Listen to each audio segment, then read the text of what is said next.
Pedindo licença aos que vieram antes, tá no ar Mais Preta, o podcast que faz a conexão entre a música preta feita no Brasil e as vivências pretas. Eu gosto desse cruzamento, vocês sabem, né? Porque a partir dele a gente traz memórias, traz histórias, traz inclusive a história que o nosso convidado, a nossa convidada quer contar. Tudo isso com uma trilha sonora para encher os ouvidos e o nosso coração também. É sempre um convidado, uma convidada especial que traz uma lista de 10 músicas pretas brasileiras para a gente conversar. Hoje, aqui no estúdio, a gente tem uma cantora, compositora, escritora. Eu tenho que ler aqui, porque é muita coisa. Performer, artista visual, pastora missionária, Ventura Profana. Bem-vinda ao Mais Preta. Obrigada, que alegria, que felicidade. O vento sendo generoso e me trazendo até aqui para te encontrar. Bom, que ótimo. Tô sentindo esses bons ventos. Você conhece a Ventura Profana? Essa artista que tem trabalhos tão interessantes. Já havia chamado a atenção da gente no EP Traquejos Pentecostais para Matar o Senhor. E agora ela lança o álbum, e eu posso dizer, aguardado, Todo Cuidado é Pouco.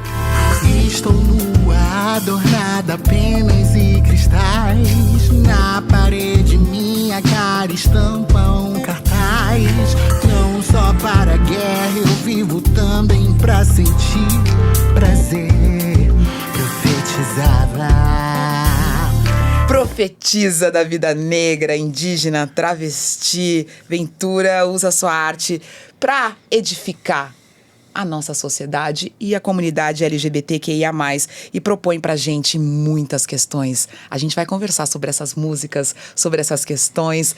Sim, eu sinto que eu preciso e desejo viver muito para esmiuçar todas essas questões que nos circulam, assim. Eu acho que a gente vive uma realidade e na verdade, vivemos muitas realidades ultra complexas, né? E pensar sobre tudo isso e, de certa forma, responder ou engordar ainda as questões e as interrogações acaba nos levando a esse oceano de complexidades mesmo. Acho que reunir em um único corpo tantos cruzamentos assim também acaba contribuindo para isso, né? É claro.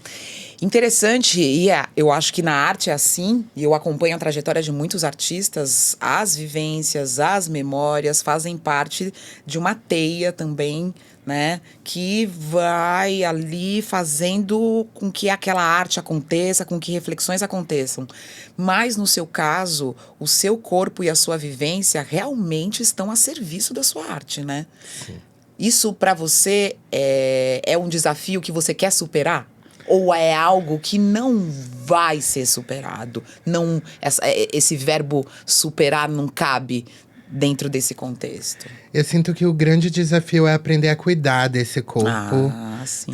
E acho que esse é o meu grande ponto, assim. Não há, para mim, um problema em ofertar esse corpo ou essa vida como um sacrifício de prazer e não um sacrifício e não como uma mártire.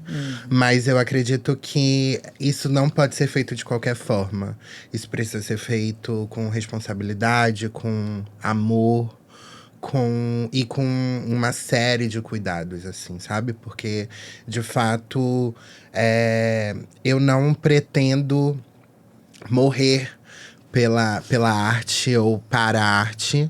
Muito pelo contrário, eu enxergo esse terreno ou esse ringue ou esse lugar como um campo onde, de fato, feridas possam ser curadas ou venenos possam ser transformados em antídotos, onde tudo isso pode ser reelaborado, assim, onde todas essas questões, e sobretudo as questões que nos afligem, sobretudo os desafios desse tempo, desse mundo, possam de fato ganhar, eu acho que possam ser mergulhados, lavados, dissolvidos, aquilo que precisa ser dissolvido, aquilo que precisa ser esquecido também, aquilo que precisa ser relembrado. Então eu acho que a arte ela acaba sendo um campo de disputa, porque a nossa permanência enquanto pessoas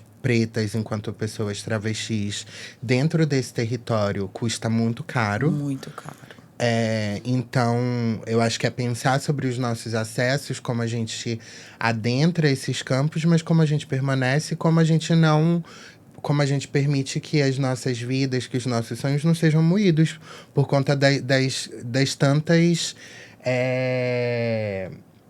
das dinâmicas nem sempre saudáveis ou nem sempre amigáveis que esse campo nos apresenta. Sim, assim. dinâmicas violentas. Completamente museus, violentas. as instituições, a indústria da música, as indústrias, né, que acabam se unindo e, de certa forma, elaborando esse campo, ou domando, ou sabe? Ou cercando, limitando esse espaço. Porque, na verdade, o fazer artístico é um fazer que compreende toda a existência, toda a experiência encarnada. Claro. A minha mãe é uma grande artista, o meu pai, a minha família é uma família de artistas, só que não. Né, para esse mundo, para essa realidade, eu sou a primeira, quem inaugura esse labor de artista, né? Esse exercício, essa profissão de artista. As que confiam na travesti são como os montes de Sião, que não se abalam, mas permanecem para sempre.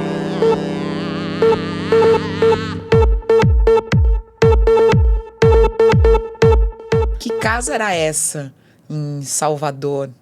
Que família preta é a sua? É uma pergunta que eu faço bastante aqui. Sim, é uma família de Catu, na verdade. A minha mãe, por conta de uma série de complicações no parto, foi correndo para Salvador. Catu é uma cidade que quando eu te ouvi em off falando sobre Itaquera, me lembrou muito Catu, essa sensação de estar muito perto, mas estar a anos-luz de distância, assim. Catu, ela é a última cidade da região metropolitana de Salvador, mas parece algo completamente distinto, diferente. Olha aí. E minhas avós eram amigas, lavavam roupas juntas no Rio Catu. Então, uma meio que profetizou que o filho casaria com a filha. Eu vou fazer uma filha pra casar com seu filho. Não acredito. Tá bom. E se afastaram. E depois de, sei lá, quantos anos, minha avó volta pra esse lugar, assim, que é o Minhocão. Que é uma região ali de Catu. E meus pais se encontram na escola, se apaixonam e casam. E são casados até hoje. Ai, eu adoro profecias realizadas. amo. É uma galera, assim, essa família é uma galera que tem uma boca bem profética e trabalha muito em função disso. A família do meu pai era uma família muito mais profana, de certa forma. Muito menos… meu avô era dono de bar, então minha mãe sempre fala: ai, seu pai cresceu no brega. Então tem um lado que eu sinto que é mais… que me convoca muito, inclusive a música. Meu avô cantava samba, tinha uma voz muito bonita. Minha mãe costuma lembrar de como meu avô dançava reggae, por exemplo. Então, isso me marca e eu sempre… Eu costumo dizer que eu sou uma arqueóloga, assim. Eu fico tentando, desde criança, farejar. Entrevistando todo mundo. Eu tenho uma avó, minha avó Margarida, que é, assim, um pilar da minha vida. Ela adora contar. Ela adora falar e ela vai… rememorando tudo isso e me doutrinando, de certa forma. Já a família da minha mãe é essa família que, em algum momento… a minha bisavó se converte à Igreja Batista. Através das investidas de um missionário norte-americano chamado David. E ela abandona o terreiro e passa a viver uma vida batista, um dogma, né? Passa ali a, de certa forma, ser doutrinado e a doutrinar através desses caminhos. Eu sempre me questionei qual era esse papel, se ela era uma grande estrategista ou se ela era uma grande fugitiva, sabe? Uma traidora ou uma mulher estrategista. Claro, porque tem uma sobrevivência e tem também, de alguma forma, não abandonar a espiritualidade. Nem um pouco. Inclusive por conta… Assim, eu nasci e, como eu disse, o parto foi super complicado. Eu fui puxada pelo fórceps. E o fórceps entortou a minha perna. E eu passei por um processo super difícil durante os primeiros 30 dias de vida. E essa minha bisavó, quem chega na casa onde eu estava, organiza, assim, de certa forma… O que tá acontecendo? Como é que a bebê tá? Ai, não tá bem, tá chorando, tá com dor, não sei o quê. Fulana vai ali, pega tal coisa, pega alho, macera o alho, pega tal coisa. E aí a minha avó me reza e coloca a minha perna no lugar. Gente, essas mulheres… Elas são de outro mundo. E eu cresci ouvindo essa história, eu cresci aprendendo, eu cresci sendo lembrada da importância de ser grata e de louvar a vida dela, da minha avó. Ela faleceu com 102 anos.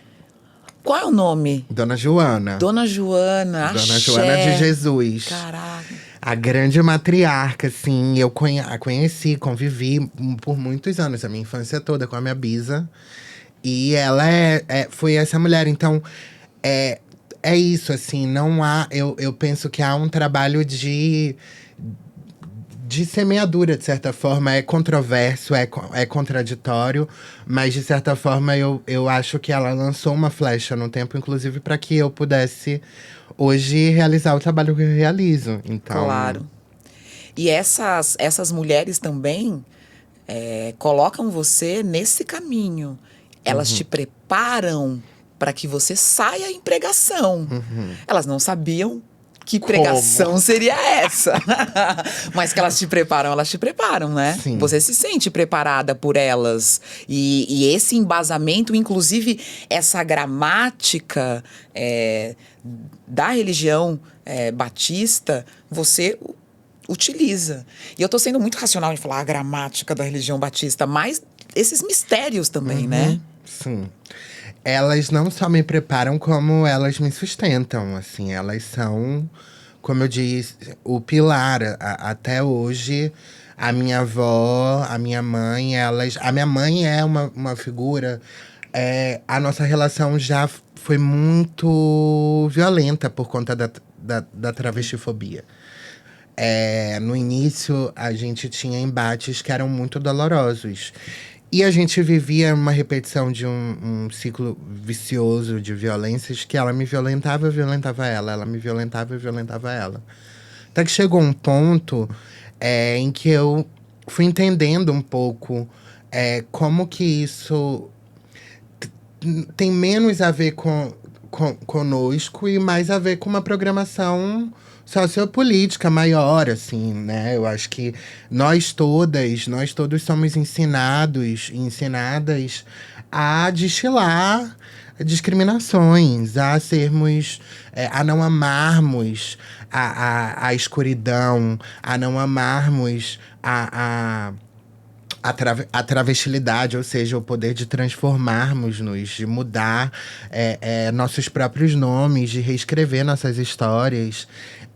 E eu sinto que porque há tanto poder nisso e há tanta beleza, que uma supremacia de branquidão se prepara e e nos constrange ao longo dos séculos para que isso seja, de fato, implementado nas nossas intimidades, né? Nos nossos corações. Nas isso nossas é relações. A colonialidade, nas nossas relações.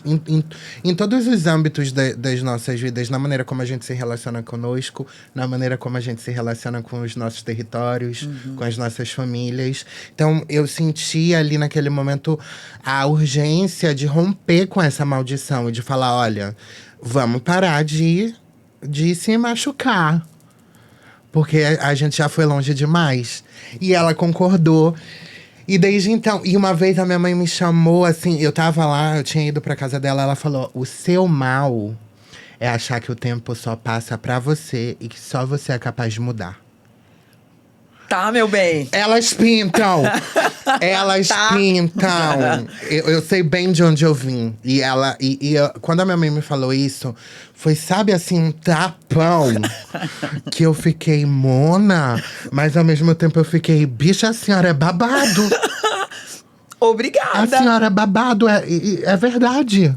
É isso. É verdade, e isso me ensinou tanto. Então, toda vez que a gente se encontra, e aí…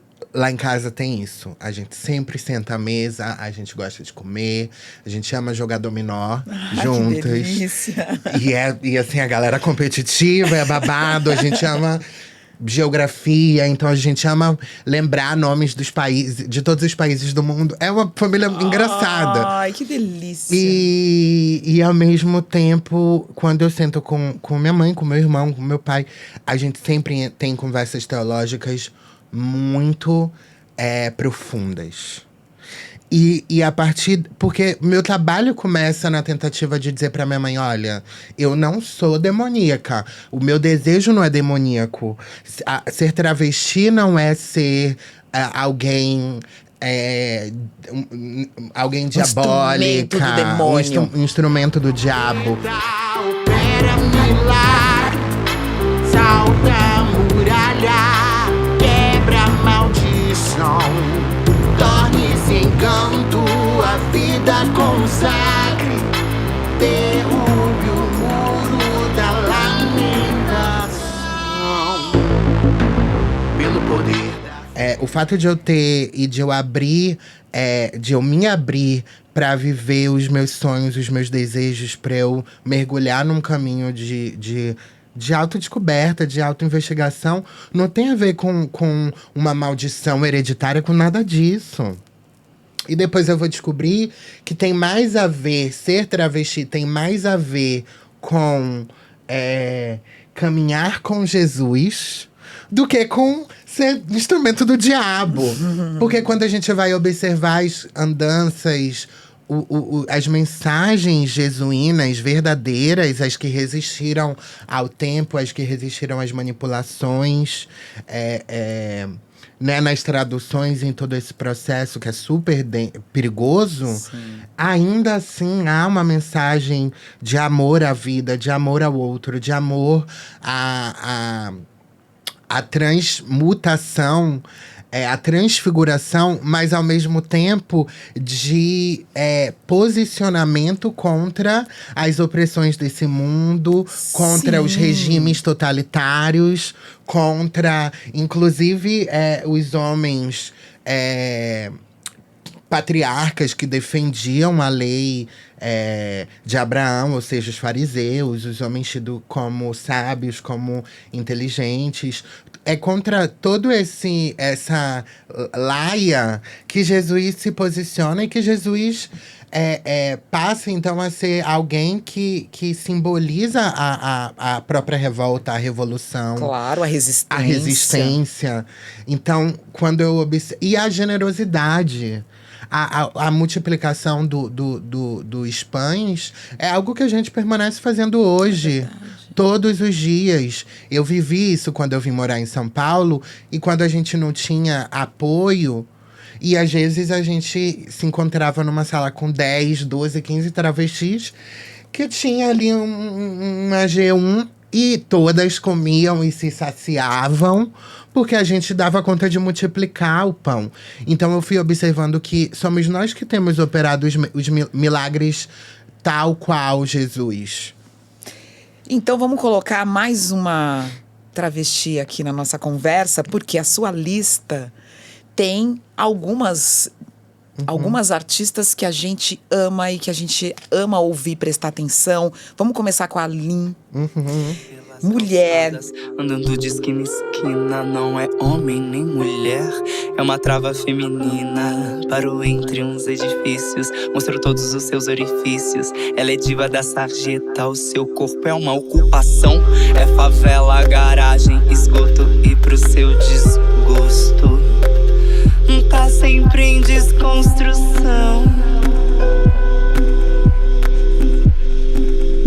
Esse foi um single antes da Lin soltar o Pajubá. Sim. E essa música foi importante pra você?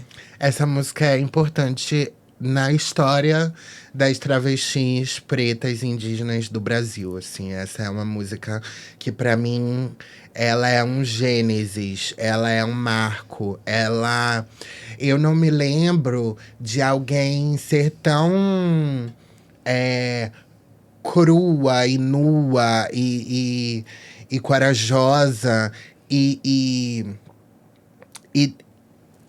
jogar na cara do mundo, na cara do tempo e semear na eternidade uma letra que falasse tanto sobre as nossas a beleza e os conflitos e as contradições de ser uma travesti, de ser uma mulher travesti, de ser uma travesti de ser um corpo em transição, em constante transição. Então, muitas coisas… Eu lembro de assistir o videoclipe e me arrepiar inteira. E celebrar e pensar, nossa, ela fez, é babado. Que babado, né? Bato palmas para as travestis que lutam para existir e a cada dia conquistar seu direito de viver e brilhar. E mais, ela não quer pau. Não. Ela quer paz. Não quero pau, é verdade. Ela quer paz. Então eu sinto que a Lina, ela semeou ali nesse momento árvores mesmo, assim, que talvez só depois de um certo tempo eu mesma consigo entender. Quando ela pontua isso, o nosso desejo por paz, isso é algo que tem me movido hoje profundamente. Olha aí. E aí eu falo, nossa, lá em sei lá quando, lá em 1850, porque pra mim o tempo da travesti corre diferente. Um dia pra cisgeneridade corresponde a 1000 dias pra as travestis. Nossa, então, meu amor, a milênios. É babado. E aí eu sinto que essa música, de fato, é um marco pra todas nós, assim. Que pauta a celebração às nossas vidas, à nossa existência, que questiona… É sempre uma mulher? Então eu escolhi inaugurar com essa canção. Maravilhosa. Então a gente também pode colocar junto com ela, porque eu lembro muito tive o prazer de ver alguns desses primeiros shows da Lina, e ela tava sempre com a Jupe, né? Sim. A Jupe… Esse Megazord. Megazord é maravilhoso. É maravilhoso vê-las ali juntas.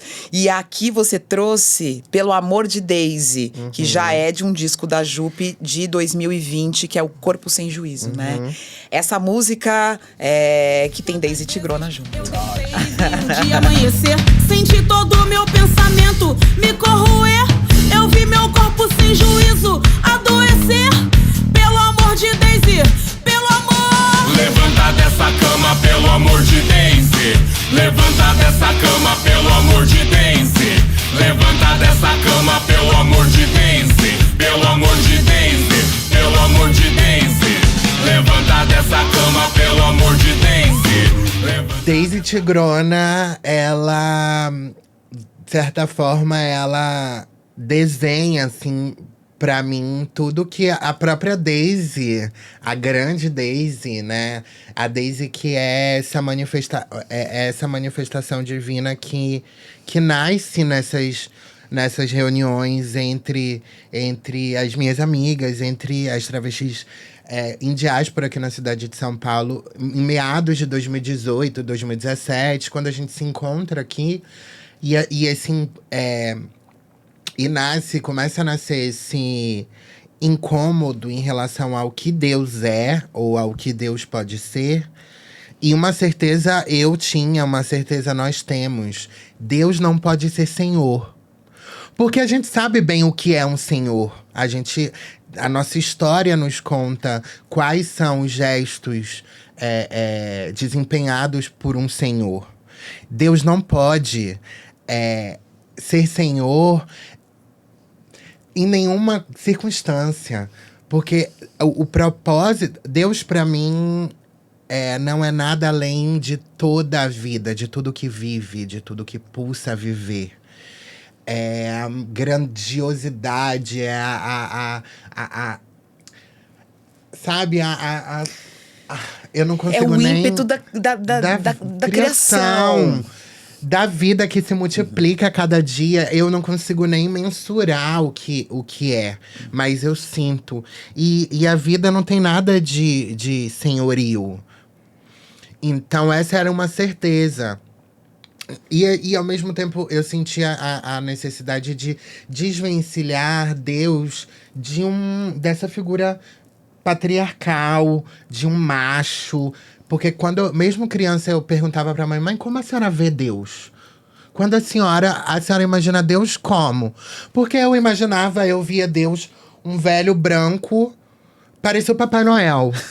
Sabe assim, Santa Claus. Uó.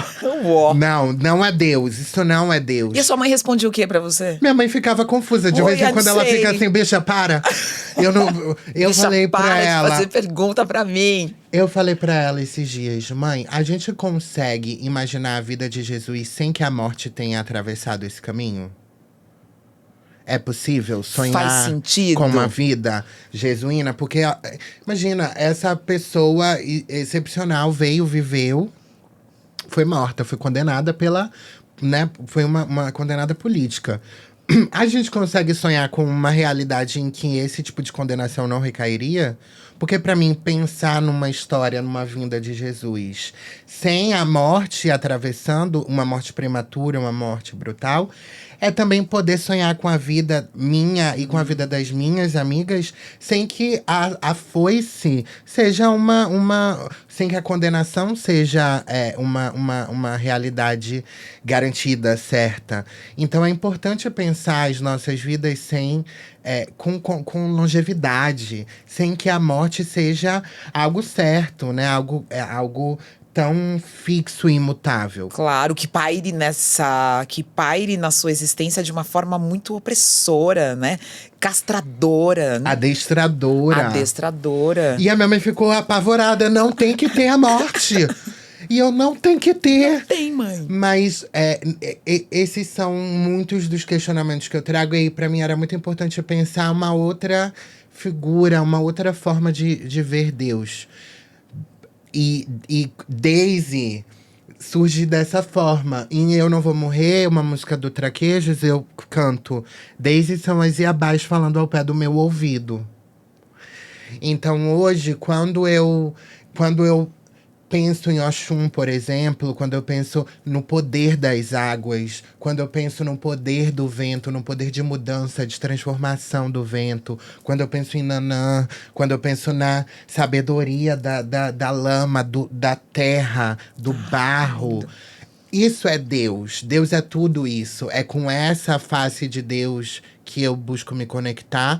E Daisy Tigrona é uma representante. Levanta dessa cama, pelo amor de Daisy. Quer dizer, como é possível vencer as tristezas, as dores, a depressão que nos aflige, sabe? Por isso essa música é tão importante. Eu amo quando a Jupe fala, quando a Daisy fala pra Jupe, olha, eu conheço o veneno, mas esse veneno não vai me abater. Eu vou me levantar, né?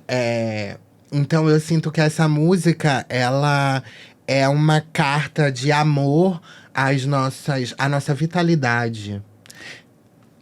Nossa. E Jupe, sem comentários. Jupe, né? Tem que estar aqui. Tô aqui pensando. Preciso chamar a Jupe. Bonito isso que você tá falando. E a sua lista vai caminhando para esse entendimento. Tô mergulhando nela. E aí eu já quero puxar o Canto para Sobreviver, que já traz essa leveza mesmo, né? Eu canto pra sobreviver, meu canto que me dá ar. A gente tá falando aqui da Aiô Tupinambá. Todo seu canto.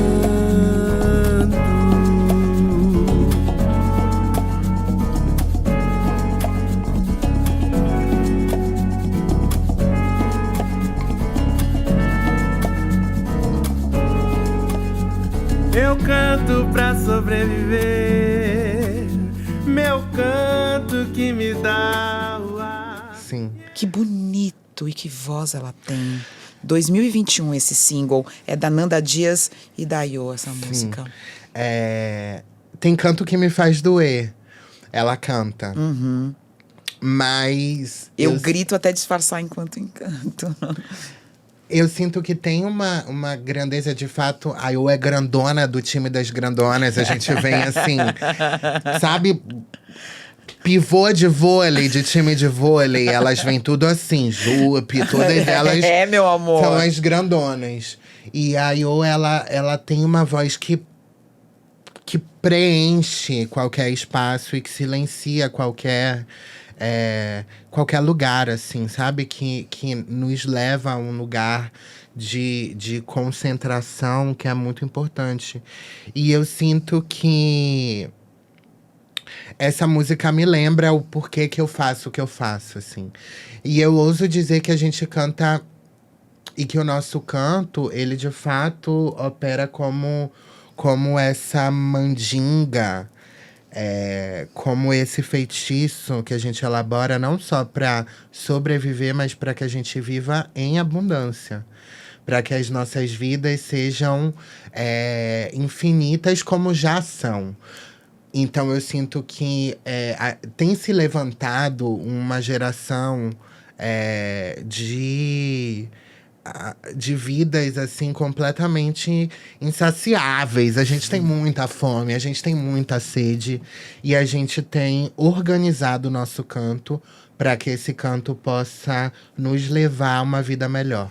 É interessante que você traz aqui, a partir dessa sua lista, diversas formas, diversas vozes dessa comunidade. E é muito lindo que a gente possa ver essas singularidades e onde elas convergem, mas onde também elas se distanciam. Isso eu acho bem fundamental para que, para que essa existência realmente seja celebrada. Tem mais uma pessoa aqui na sua lista que a gente fica de cara. E cada uma delas, você fica de cara porque são verdades. Yes. Lá, diretamente de Guarulhos, o terror dos putos. Se é quem bem eu imagino. Mona Brutal. Mona Brutal. Eu estou ciente desde que me vejo, gente, que a produção em massa sempre exige um padrão. Cash é bem gostoso, mas eu não me modifico. Sigo sendo real rap, não nasci pra ter patrão. A fome machuca, mas dignidade preenche quando o peito sente o peso da marginalização. Eu reclamo pouco, tento adiantar meu corre pra salvar quem for possível dessa maldita função. Eu cortando peça na cozinha, pensando no lucro, criando visão de… Produção em massa, gente. Segundo álbum dela, tá no segundo álbum dela, que é de 2021. 2021. Que é o nome do álbum mesmo. Gente…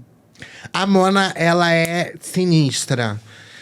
Ela, de fato, é brutal, assim. Ela não tem misericórdia. Ela definitivamente não tem misericórdia. E não existe ninguém que eu conheça que tenha um flow tão assombroso quanto o Mona Brutal. Tá, Ela vem, de cara. e eu amo essa música, assim. Eu amo a construção dela, porque ela tem um beat bem tradicional, assim, de rap paulistano, eu sinto. É bem secuzão. E ela quem vem trazendo as nuances e a agilidade pra tudo isso. Mas ela manda real, ela fala, olha…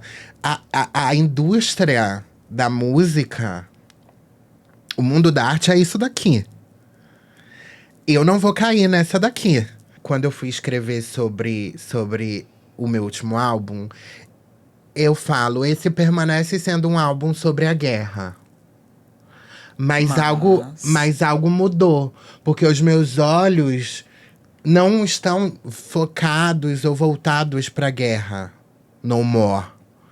Eu agora olho e busco e caminho, me importo, tenho minha disciplina está voltada à paz, né? O canto é quase um canto para que a paz possa vir ao nosso meio e fazer morada entre nós. Mas esse álbum permanece sendo um álbum sobre a guerra. Não é porque a gente está pautando e falando tanto, e a gente fala muito sobre a vida, que a gente vai ser ingênua. Não há espaço para ingenuidade. A gente sabe muito bem onde a gente pisa. E eu sinto que é isso. Há uma necessidade cada vez maior de nós pensarmos e de nós nos prepararmos para que a gente tenha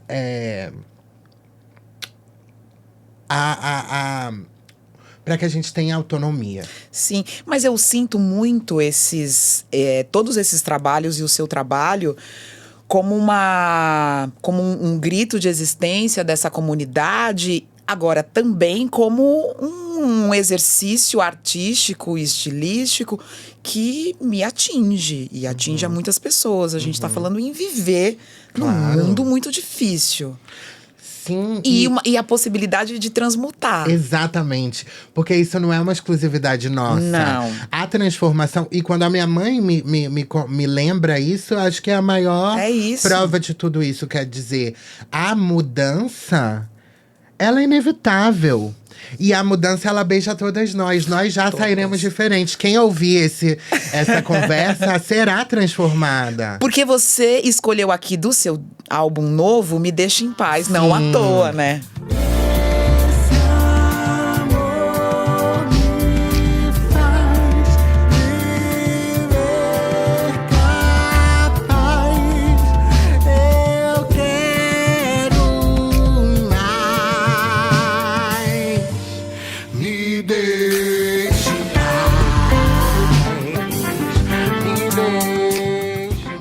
Eu amo essa canção. Ela, assim, foi um parto, talvez, rente com o meu próprio, com o que minha mãe teve, porque foi difícil. Uma música que… eu amo a palavra, eu amo o verbo, quando ele se faz carne e habita entre nós, cheio de graça e de verdade. Então eu amo passar horas ali sofrendo uma dor que não é uma dor do desespero, mas essa dor é uma dor de prazer. Tem uma coisa quase masoquista do prazer da canção, de saber que ela virá, mas de precisar ter paciência e fôlego e respiração para que ela venha da melhor forma. Então, essa música, ela narra os meus últimos anos, de certa forma. Essas transformações, assim, não existe… hoje eu sou uma travesti e parei aqui de mudar. Minha transição foi de 2018 a 2018.2. Não. Amanhã serei outra. É uma transição que está inerente ao exercício de viver. Então… Me Deixa em Paz vai falando um pouco sobre como isso tudo acontece, assim, sobre quando a calma dói, ou seja, quando é difícil manter a calma, quando às vezes a gente quer explodir, a gente quer ser inconsequente, a gente quer responder a esse mundo desigual com raiva, quer devolver violência com violência, mas isso não é inteligente, porque nós vamos nos explodir. Não a gente vai permanecer se colocando em risco. Sim, e eu gosto também quando você se coloca como profetizada. E a gente fazer as nossas profecias. É semear, é semear uma floresta. Eu costumo sempre falar para as pessoas que caminham comigo. Fé, loucura e coragem. Vamos! É isso. E aí é quando as pessoas estão falando, olha, esse terreno tá machucado. Esse solo é ruim. Não planta nada aí. E você só tem 3 sementes. Sabe assim, tem uma bolsinha, 3 sementes. E todo mundo, ai, fake news, pencas fake news. Nossa, essa cidade não é fértil, esse lugar não é fértil. E você sente, porque há uma floresta que já é realidade em alguma temporalidade, já é uma floresta. E essa floresta tá se comunicando com você e tá falando, planta, Planta, vai. confia, semeia, seja louca. Vão te chamar de louca. Né? Inclusive, isso é algo que artistas pretas sempre tiveram que entender isso, né? Porque nós somos apontadas como loucas há muitos e muitos e muitos anos. E isso, inclusive, foi algo que, enfim, gerou uma série de mazelas mesmo, assim. Eu fico pensando em Stella do Patrocínio, por exemplo, que é uma artista e que permanece sendo uma artista porque é infinita, porque continua habitando os nossos corações, porque continua falando conosco, e passou por uma situação de sequestro que foi, inclusive, documentada, ou seja… Pra mim, é nesse ponto, assim, que a gente precisa, às vezes, redobrar os cuidados e as atenções conosco. Porque, às vezes, é isso. Todo cuidado é pouco. Bom… O nome do seu disco tá aí, justamente, ela já explicou o nome do disco dela. Ela vai, olha, já explicando tudo pra gente. Tô aqui pensando que a gente podia chamar um Gilberto Gil, e você trouxe Extra na versão do acústico MTV Cidade Negra. Você foi bem específica, porque eu acho que isso é um momento da sua vida. A gente tá falando ali de 2002, 2001. Eu não sei se você conheceu nesse momento. Vou achar nossa direção, flechar nosso coração, puxar pelo nosso amor, achar os muros da prisão.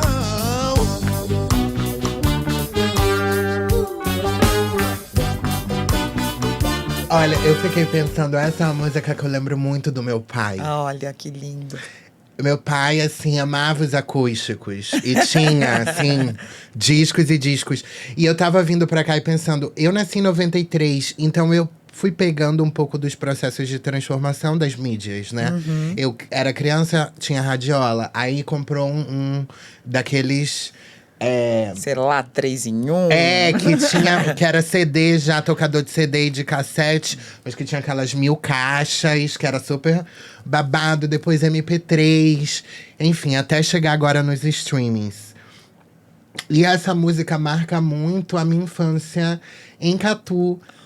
Esse momento de transição, quando a gente tá quase indo morar no Rio.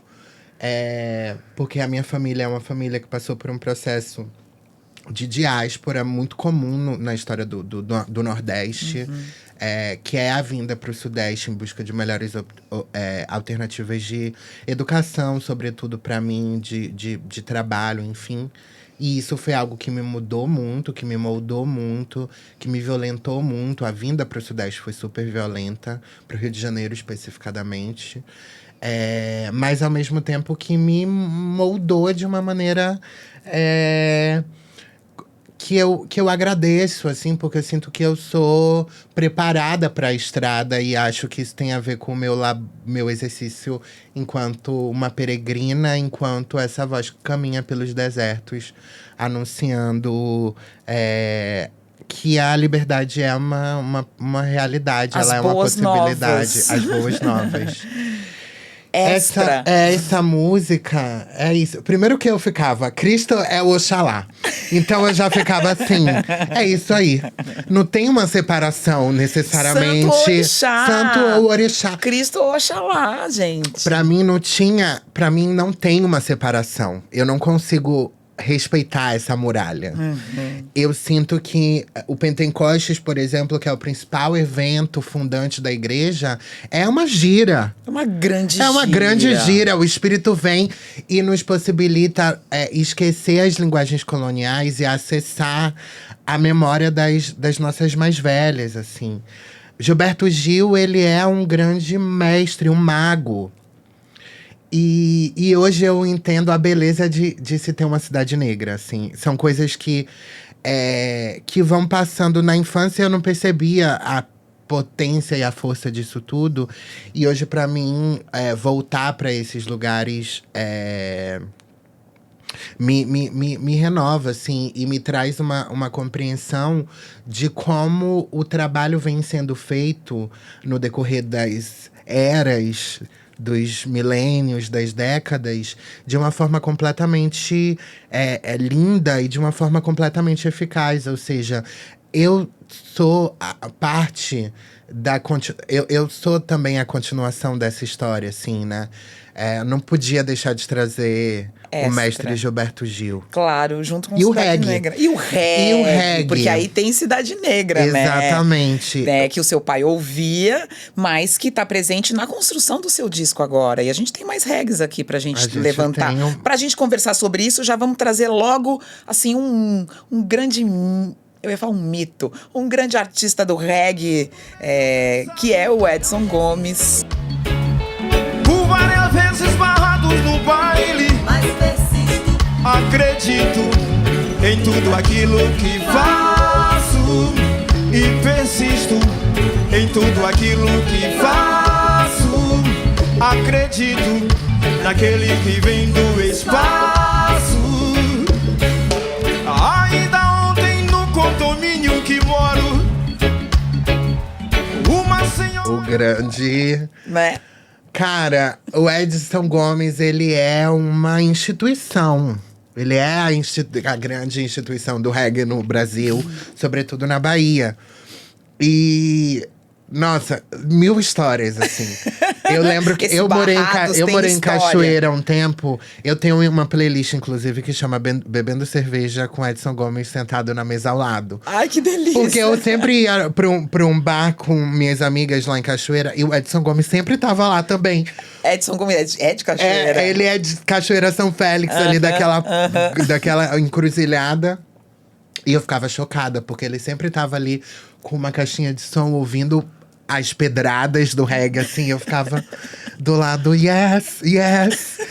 Quase assim, implorando um feat. Poxa. Mas pra mim o reggae acontece de uma forma muito sagrada, porque há um momento na minha vida que eu começo a questionar o que eu vinha fazendo. Sobretudo o que eu fiz em Traquejos. Eu acho muito importante isso, assim, eu acho que é um EP que foi fundamental, e é preciosíssimo. Mas chegou um ponto que eu repensei o que eu queria, pra onde eu queria caminhar.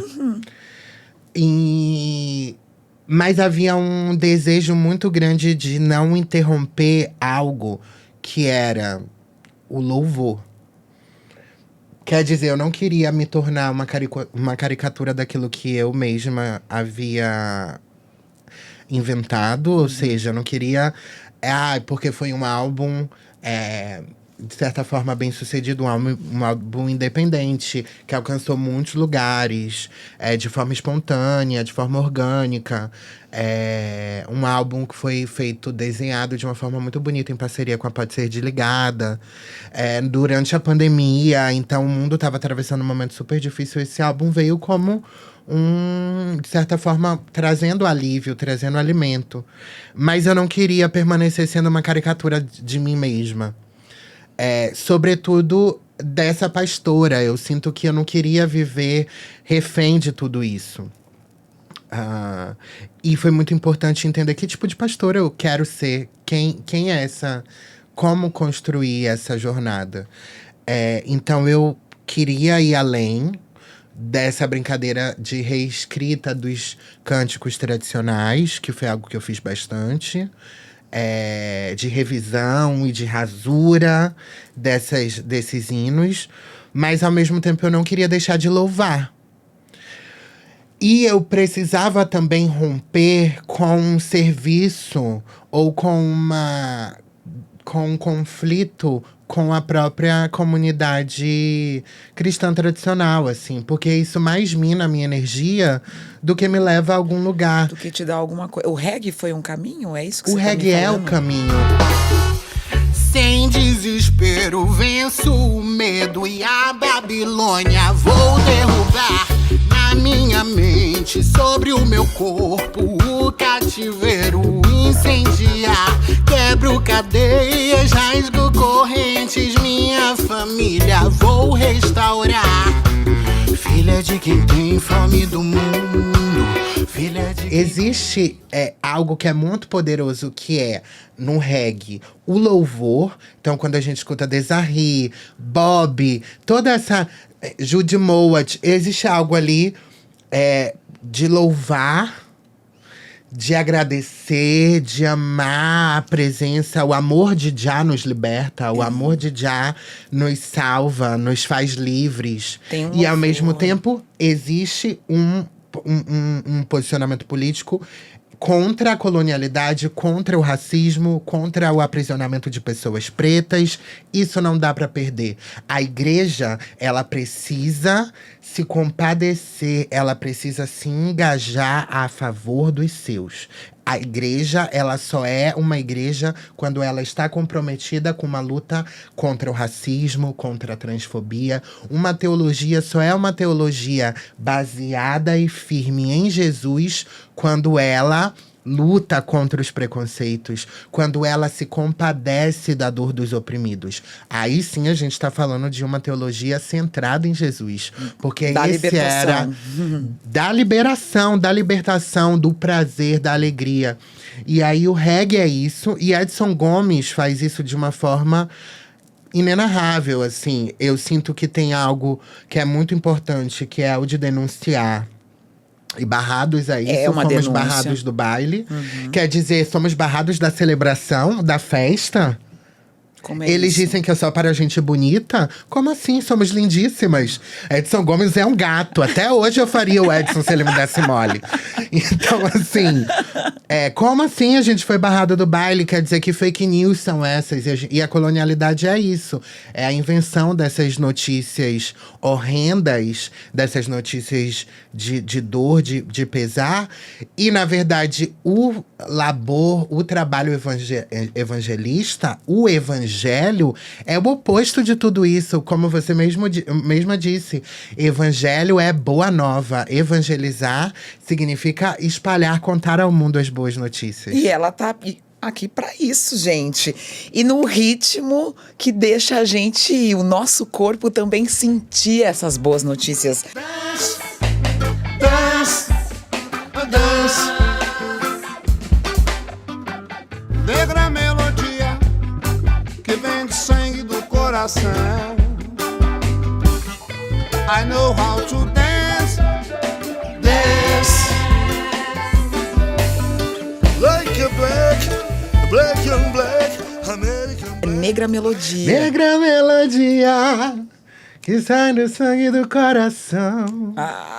I know how to dance, dance. Que delícia! Jardes Macalé, você escolheu uma versão com o Luiz Melodia. Essa Claro. música é do Jardes de 1977, um álbum que ele tem que se chama Contrastes. Mas você traz num projeto que ele fez depois, em 2005, essa parceria linda com tanta gente maravilhosa que tem no disco, inclusive Luiz Melodia. Ufa! Esses encontros, eu acho que são encontros inexplicáveis, assim. Eu acho que são grandes mestres. E eu escolhi essa música porque eu acho que ela é uma música que celebra a nossa habilidade extraordinária de fazer música, de viver música. E de semear no coração do nosso povo que as coisas… Everything's gonna be alright. E eu amo que é isso, assim… I know how to dance. Eu sei como dançar. Eu acho que nós sabemos como dançar essa dança da vida. Eu amo como o Macalé, ele traz o reggae e ele faz ser algo único. Essa música é ela tem um samba, ela vai no Estácio, ela vai ali no Morro do São Carlos. Ela é feita não de uma forma Ctrl-C, Ctrl-V. Não, ela é a nossa própria maneira de fazer o reggae, a nossa própria maneira de fazer o jazz, a nossa própria maneira de viver a música, a nossa própria maneira de trocar, de cambiar. Então eu sinto que essa música… Eu escolhi muito por essa razão, assim. Pela autenticidade, pela maneira muito brilhante de fazer as coisas à nossa própria maneira e de nos lembrar que as coisas vão ficar melhores. Que o melhor está por vir, o melhor virá. É. Eu tenho uma última música aqui que a gente não tinha colocado ainda, que é super combativa, uma música super combativa de um grande letrista brasileiro, o Gustavo, que a gente conhece como Black Alien. E eu acho interessante como você escolhe músicas e mostra pra gente que muitos artistas pretos brasileiros estão refletindo sobre a religiosidade, sobre a espiritualidade, sobre esse poder, sobre essas dualidades.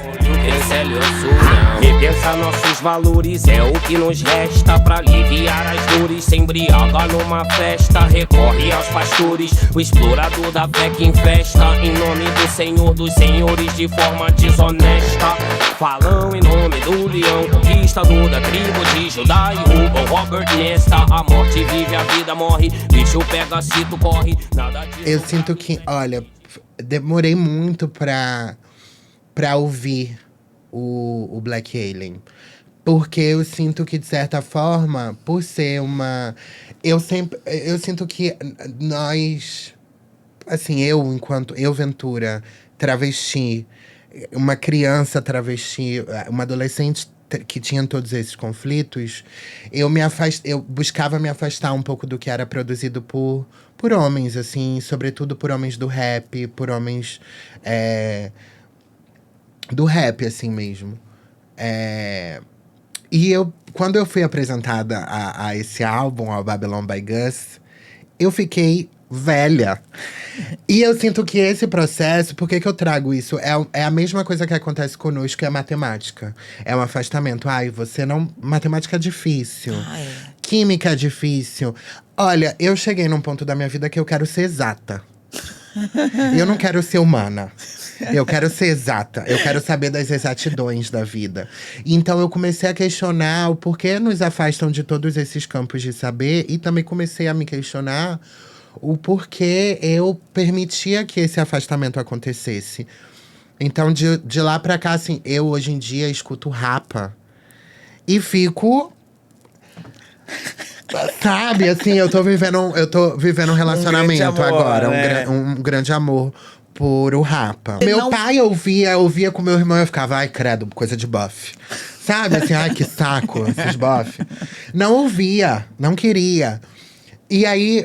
Eu fui apresentada de uma forma muito especial ao Babylon by Gus. E aí, eu comecei a ficar obcecada.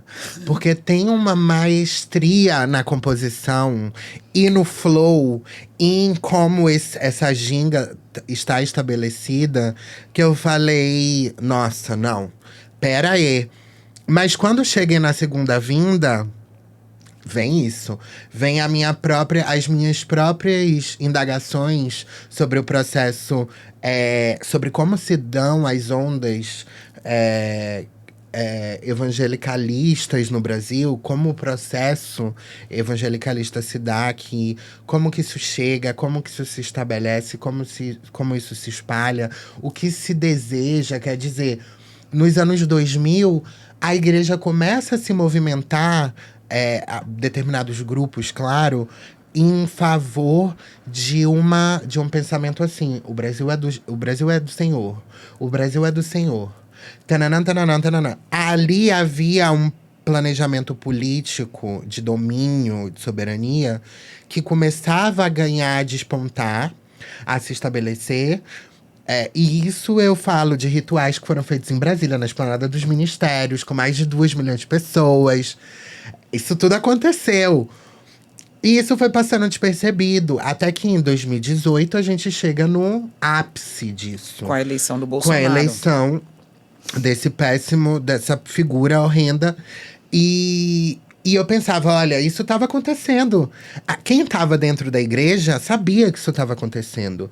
Quem, de alguma forma, não está à parte, quem tem diálogo, quem convive com famílias evangélicas, sabe que isso está acontecendo. Claro. Sabe como isso está sendo trabalhado. E entende, e não fica surpreso, E inclusive. não se surpreende. Eu não me surpreendi. Muito pelo contrário. Eu estava, de certa forma, tentando elaborar os antídotos que eu podia com o meu trabalho.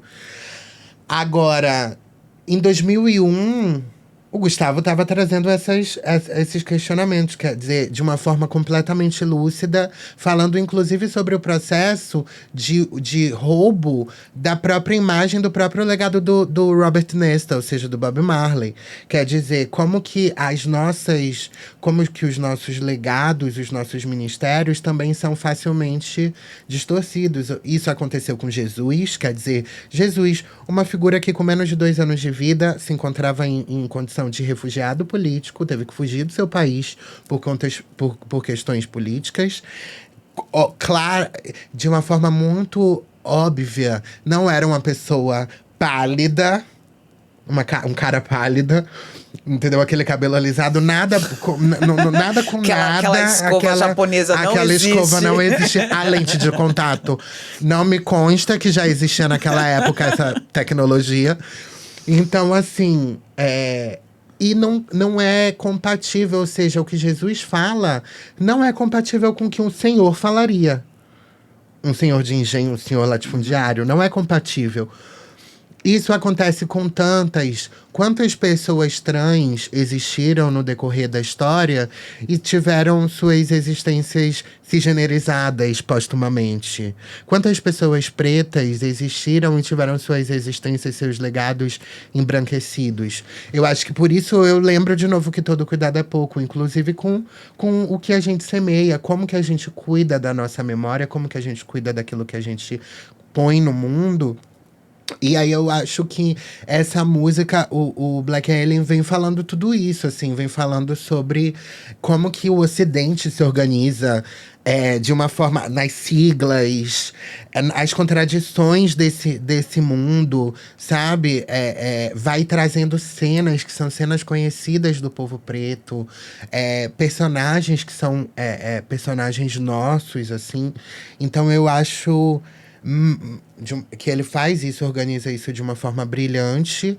Ele traz essa crítica de uma maneira, em nome do Senhor dos Senhores, de forma desonesta. Falando em nome do leão conquistador da tribo de Judá, Robert Rob. E ao mesmo tempo ele apresenta contradições que eu amo, como a vida morre. Não. A morte vive. A morte vive, a vida morre.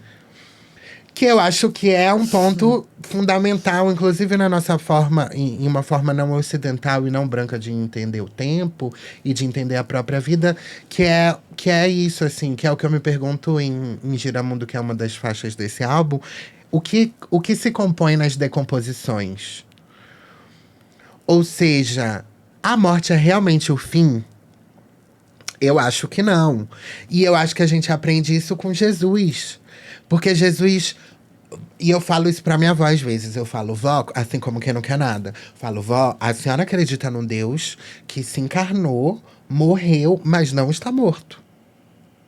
E então… Aí ela fica velha, ela fica louca, ela fica como assim, ô Mona, morreu e não está morto. Me explica. A senhora tem dimensão do que é isso? Do que é experimentar a morte, mas não se acabar ali. Isso me traz esperança, isso renova a minha fé. Isso me faz olhar para os meus próprios processos de fim de uma forma mais generosa, entendendo que existem tantas gênesis, tantos inícios em tudo isso. Isso e é que muito no meio da maravilhoso. decomposição tanta coisa bonita é composta. E que bom que você traz todas essas questões, esses questionamentos, essa filosofia para sua música e para sua arte. Foi, assim, um grande prazer te Uma conhecer, um grande prazer trocar essa ideia e ouvir essa lista maravilhosa que você trouxe. Muito obrigada. viu? Obrigada, vida longa, a esse lugar, a esse templo.